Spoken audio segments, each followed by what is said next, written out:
Filipinos can't play football. These 4 words, spoken by Spain's most decorated youth coach in front of European football's elite, should have ended Miguel Santos' dream. Instead, they ignited a revolution that would change football forever. Madrid, Spain, August 2018, Real Madrid's coaching summit.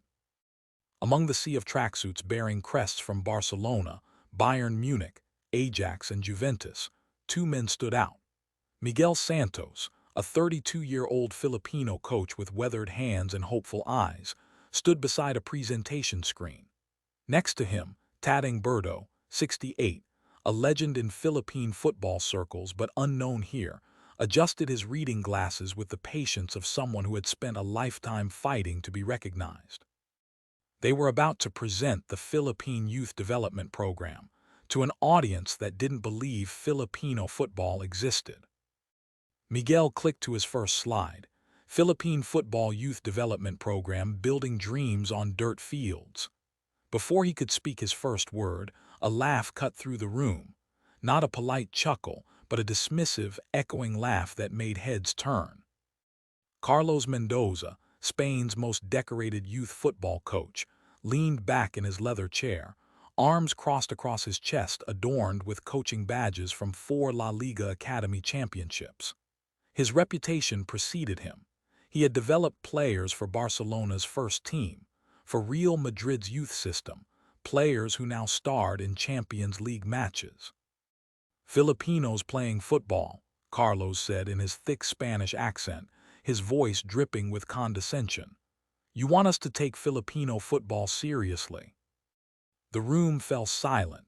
Miguel's hand trembled slightly on the presentation remote, but his face remained composed. He had prepared for skepticism, but not for public mockery at this level. Carlos continued, warming to his critique. I've spent 35 years developing world-class footballers.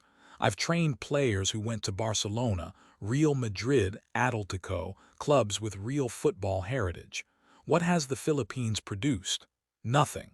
Your country plays basketball because you can't compete in football. He gestured dismissively toward Miguel. Your players might run around on a field, but that's not football. That's recreational activity.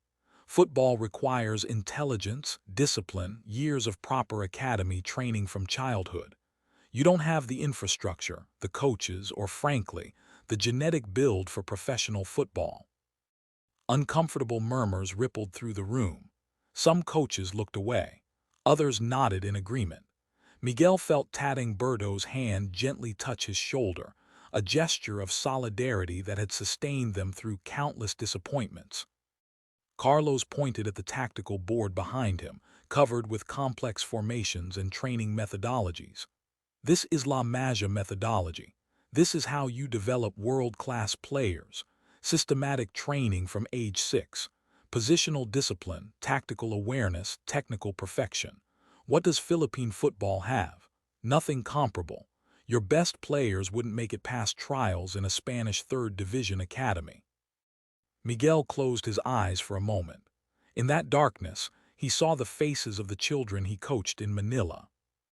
To understand what happened next, we must go back. Back to where Miguel Santos discovered his love for football, and why Carlos Mendoza's words cut so deep, yet couldn't destroy what Miguel had built. Manila, Philippines, 1998. 10-year-old Miguel lived in Tondo, one of Manila's poorest districts. The streets were narrow, crowded with vendors, jeepneys belching black smoke, and children everywhere, playing, working, surviving.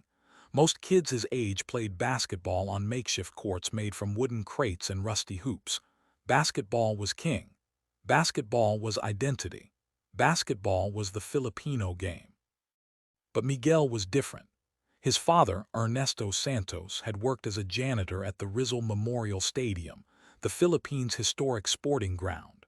While cleaning the stands after matches, Ernesto would let young Miguel run on the pitch, the same grass where the Philippine Azkals would later play. Ernesto had been a footballer in his youth, before poverty and lack of opportunity ended his dreams.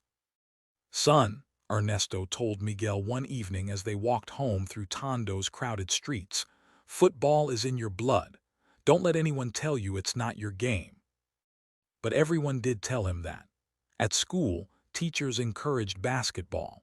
Scouts came looking for tall kids with good shooting form. Sports shops stocked basketball shoes, not football boots. The few football fields in Manila were poorly maintained, often flooded, sometimes used as parking lots. Professional Philippine football barely existed, underfunded, ignored, overshadowed by basketball's bright lights. Miguel didn't care. He played football in alleyways with balls made from bundled rags and tape. He studied matches on an old television, watching Barcelona's tiki-taka, Brazil's samba style, England's physical play. He memorized movements, tactics, philosophies. He dreamed not just of playing, but of creating a system where Filipino children could develop their talent properly. When Miguel was 17, his father died suddenly, a heart attack while working a night shift. Miguel found a note in his father's locker: "Make them see that football belongs to everyone, even us." That note became Miguel's mission. By 2003, Miguel had earned his coaching licenses, studying online, traveling to coaching clinics in Thailand and Malaysia when he could afford the bus tickets. He worked 3 jobs: teaching PE at a public school, coaching amateur teams on weekends, and cleaning offices at night. Every peso he saved went toward his vision. That vision became reality on a plot of abandoned land in Quezon City. The lot was nothing: cracked concrete, weeds, trash, surrounded by a rusted chain-link fence. But Miguel saw a football pitch. He gathered neighborhood kids, and together they cleared the land. They used shovels borrowed from a construction site. They hauled away garbage in shopping carts. They leveled the ground by hand over 6 months. They called it Calayan Football Academy, Freedom Football Academy. Freedom from the idea that football wasn't for Filipinos. Freedom from poverty determining who could dream. Freedom from facilities determining who could develop talent. The academy started with 15 children, ages 7 to 12. They had 2 worn footballs donated by a missionary group. They had no uniforms, no cones for drills, no goals with nets. Miguel drew tactical formations in the dirt with sticks. He used stones to mark positions. He taught technique using nothing but patience and repetition. One day, Tatang Berto appeared at the fence. The old man had played for the Philippine national team in the 1970s, back when Philippine football showed brief promise before funding disappeared and interest died. He had heard about Miguel's academy. He walked with a cane now, his playing days long behind him, but his football mind remained sharp. "You need help," Tatang Berto said simply. "I know football, let me teach these kids." Together, Miguel and Tatang Berto built something special. They developed their own coaching philosophy, a hybrid system that honored Filipino characteristics while embracing international methodology. They emphasized technical skill to overcome size disadvantages. They taught tactical intelligence to compete with physical opponents. They built mental toughness in children who faced poverty, skepticism, and a society that told them football wasn't their game. The academy grew: 20 students, 30, 50. Parents heard that 2 dedicated coaches were developing players properly without charging fees. Volunteers joined, helping build proper goals, painting field lines, organizing fundraisers for equipment. A local restaurant donated meals after training. A shoe shop provided discounted boots. The community rallied. By 2010, Calayan Football Academy had produced its first success story: a 16-year-old midfielder named Ryan Torres, who earned a trial with a professional club in Singapore. He didn't make the team, but the fact that a Filipino player from a dirt field in Quezon City could even compete at that level turned heads. More success followed. Players from Calayan won regional youth tournaments. Some earned scholarships to football programs in Thailand and Japan. International scouts started noticing Filipino names on youth tournament rosters. Miguel's methods, teaching possession-based football, technical excellence, tactical discipline, were producing players who could compete. But recognition at home remained limited. Philippine Football Federation officials rarely visited. Funding requests were denied. Media coverage was non-existent. Basketball still dominated everything: the arenas, the television coverage, the national consciousness. Football remained the sport for those poor kids playing on dirt fields. That's when Miguel decided they needed international validation. In 2018, when the invitation came to present at the Real Madrid coaching summit, Miguel saw his chance. He would show the world what Filipino football could achieve. He would prove Carlos Mendoza and every skeptic wrong. Except Carlos Mendoza had just humiliated him in front of European football's elite. In that conference room in Madrid after Carlos Mendoza's dismissive tirade, Miguel Santos did something unexpected. He didn't argue. He didn't defend. He didn't leave. He simply said, "Thank you for your perspective, Coach Mendoza. Now let me show you what you haven't seen." Miguel clicked to his next slide. It showed children training on Calion's dirt field, barefoot kids doing technical drills, executing tactical movements, displaying the kind of discipline and focus Carlos claimed Filipinos lacked. "This is Calion Football Academy," Miguel said quietly. "These children train 6 days a week. Most come from families earning less than $300 per month. They have one football for every 5 players. They train in heat, in rain, in flooding. They don't have your La Masia facilities, your perfectly manicured pitches, your million-euro budgets, but they have something else. They have hunger. They have intelligence. They have heart." He clicked to the next slide, a tactical breakdown of a training session. "You said Filipinos lack tactical intelligence. These children, ages 10 to 14, execute a possession-based system that emphasizes positional awareness, combination play, and technical security. We teach them to think 3 passes ahead, to recognize spatial advantages, to make decisions under pressure. The same principles you teach at La Masia." Carlos Mendoza shifted in his chair but said nothing. Other coaches leaned forward, suddenly interested. Miguel continued, "You said Filipinos can't compete physically. You're right, we're not going to outmuscle European players, so we don't try. We emphasize technical superiority, tactical intelligence, speed of thought over speed of foot. We teach our players to use their minds, not just their bodies. Isn't that what football is supposed to be?" He clicked again.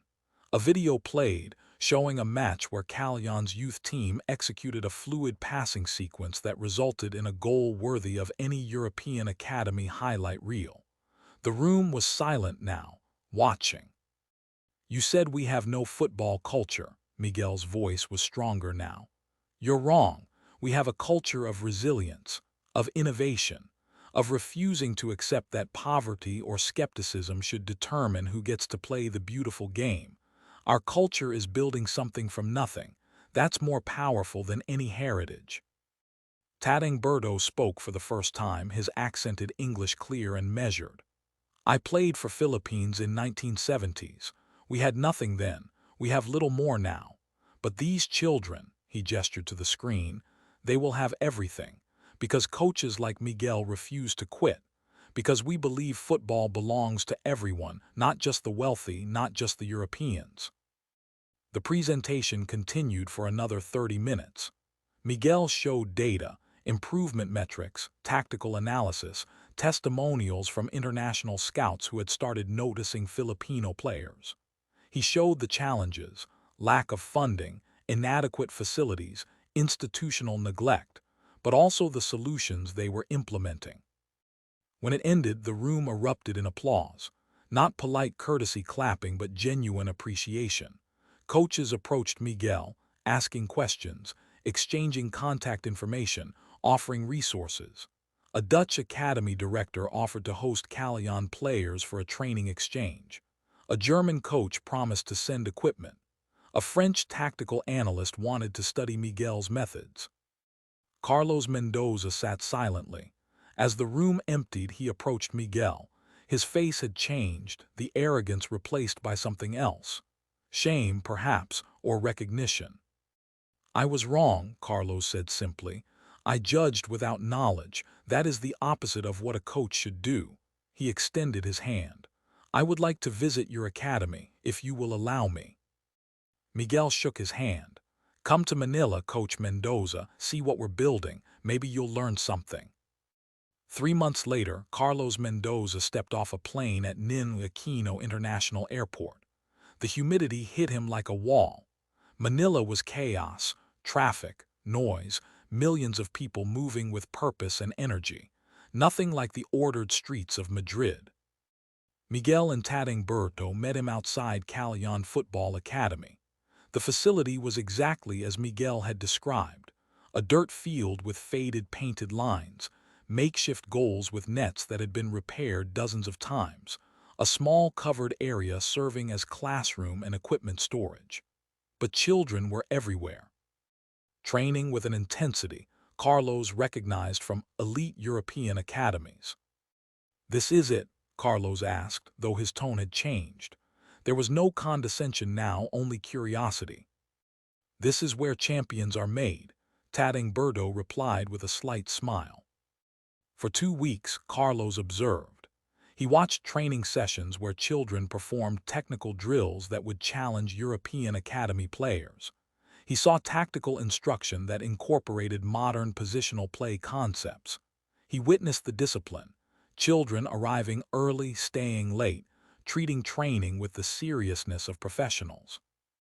He also saw the challenges, children training in worn-out boots or barefoot, equipment shortages forcing creative solutions, using rocks as cones, bottles as markers. The field flooded during afternoon rains, forcing training to nearby alleyways. Families watching from the fence, parents who couldn't afford proper football shoes for their children but supported their dreams anyway. One evening, sitting with Miguel and Berto outside the academy, Carlos spoke honestly. "I have coached at the highest level. I have worked with facilities that cost more to maintain for 1 month than your entire annual budget. But I have never seen coaches do more with less. I have never seen this level of dedication from children who have so little." Paused, choosing his words carefully. "In Europe, we have everything: perfect pitches, unlimited equipment, sports psychologists, nutritionists, video analysis, professional contracts waiting for talented players. We have created a system that develops world-class footballers. But somewhere in that perfection, we may have lost something you have here: the pure love of the game. The understanding that football doesn't belong to the wealthy or the privileged. It belongs to anyone willing to work for it." Miguel nodded. "We don't have your resources, Coach Mendoza, but we have something Europe needs. We have hunger. We have players who understand that every training session is a privilege, not a right. That every minute on the pitch is an opportunity to prove that football belongs to everyone." "Call me Carlos," the Spanish coach said. "And I want to help, really help. Not charity, not pity, partnership. I want to bring your coaching methods to Spain, show European coaches what you've developed. And I want to connect your players with opportunities in Europe. If they're good enough, and I believe many are, they deserve those chances." That conversation sparked something revolutionary. What happened next changed Philippine football forever. Carlos Mendoza kept his promise. He returned to Spain and shared Callejon's story with La Liga Academy directors, with UEFA coaching instructors, with talent scouts from major European clubs. He showed video of Filipino players, their technical ability, tactical intelligence, mental toughness. He challenged his colleagues to look beyond traditional footballing nations. Within a year, 5 players from Callejon Football Academy had earned trials with European clubs. 2 signed youth contracts, one with a second division club in Spain, another with a Belgian first division academy. These weren't token gestures or publicity stunts. These were earned opportunities based on merit. The Philippine Football Federation took notice. Suddenly, funding appeared for youth development. Professional clubs began scouting Callejon and other grassroots academies. Television networks started covering youth tournaments. The cultural narrative began shifting. Football wasn't just a sport for poor kids anymore. It was a pathway, a legitimate pursuit, a source of national pride.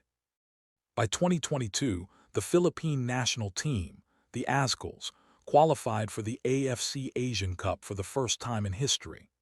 Several players on that squad had come through programs inspired by Callion's methodology. Filipino players were competing professionally in Japan, Thailand, Spain, Germany, and the United States. Miguel Santos became a national figure, not celebrated like a basketball star, but respected as a visionary who had changed the game. He was invited to speak at coaching conferences worldwide, sharing his philosophy of football for all, football from nothing, football with purpose. He remained humble, always deflecting credit to the children, to Tatang Berto, to the community that supported the dream. Tatang Berto, now in his 70s, still came to training every day. His cane leaned against the fence while he demonstrated techniques to children who saw him as a living legend. He had lived to see Filipino football rise from obscurity to respect. His dream, and Ernesto Santos' dream, had become reality. Carlos Mendoza became an unexpected advocate for grassroots football development. He established an exchange program between Spanish academies and Philippine clubs, bringing Filipino coaches to Spain and sending Spanish coaches to Manila. He wrote articles challenging European football's elitism, arguing that talent existed everywhere if you looked properly. His humiliation of Miguel in 2018 became his greatest regret, but also his greatest teacher. "I learned more from 2 weeks at Callion than from 30 years in La Liga," Carlos told a coaching conference in 2023. "I learned that football doesn't require perfect pitches or million-euro budgets. It requires belief, dedication, and coaches who refuse to accept that poverty should limit potential. Miguel Santos taught me that. Filipino football taught me that." Callion Football Academy expanded. Donations poured in from Filipino diaspora communities, from international football organizations, from corporations wanting to support the story. They built proper changing rooms, installed lights for night training, covered the dirt with grass. But Miguel insisted they keep one section of the original dirt field, a reminder of where they started, a symbol that football belongs to everyone. The academy now trains 300 children. They still don't charge fees. They still accept any child willing to work hard, regardless of family income. They still teach that intelligence and technique can overcome size and resources. They still prove every day that football isn't defined by heritage or wealth. It's defined by passion and dedication.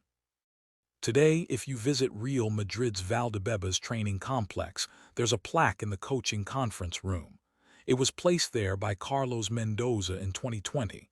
It reads, "Football belongs to everyone. Excellence can come from anywhere. Never judge potential by resources, only by heart." Inspired by Callion Football Academy, Manila, Philippines. Miguel Santos still coaches at Callion. Despite offers from professional clubs and federations, he stays where he started, working with children who train on fields that flood, who play with patched footballs, who come from families who can't afford proper boots. Because that's where the magic happens. That's where you prove that football isn't a European game or a wealthy game or a game with prerequisites. It's the beautiful game, and it belongs to everyone willing to chase it. Tatang Berto passed away peacefully in 2024 at age 74, sitting on the bench at Callion where he had coached thousands of children. His last words, witnesses said, were simple: "See, we showed them. Football is ours too." The story of Carlos Mendoza's dismissive comments in 2018 and what happened next became legendary in football development circles. It's taught in coaching courses as a lesson in humility, in recognizing talent beyond traditional boundaries, in understanding that excellence doesn't require perfection. It requires dedication. Filipino football continues to grow. The national team competes internationally. Young Filipino players sign with clubs around the world. Academies inspired by Callion's model have opened across the Philippines. The narrative has changed. Football is now part of Filipino sports identity, standing proudly alongside basketball. When asked about Carlos Mendoza's original comments, Miguel always responds the same way. He wasn't wrong to be skeptical. The world had never seen what Filipino football could achieve because we hadn't shown them yet. His words hurt, yes, but they also motivated me. Sometimes the greatest gift someone can give you is doubt. It forces you to prove not just that they're wrong, but that you're capable of more than anyone imagined. The beautiful game, it turns out, is beautiful precisely because it belongs to everyone, from Madrid's perfect training grounds to Manila's dirt fields, from children with every advantage to children with nothing but a dream. Excellence isn't determined by where you start. It's determined by how hard you're willing to work to get where you're going. Carlos Mendoza learned that lesson from Filipino football, and football itself became richer for it. The end. No, just the beginning of a new chapter where talent is recognized everywhere, where opportunity isn't limited by geography or wealth, where a child training barefoot on a dirt field in Manila has the same dream and the same chance as a child in Barcelona's La Masia. Football, after all, is the beautiful game, and beautiful things belong to everyone.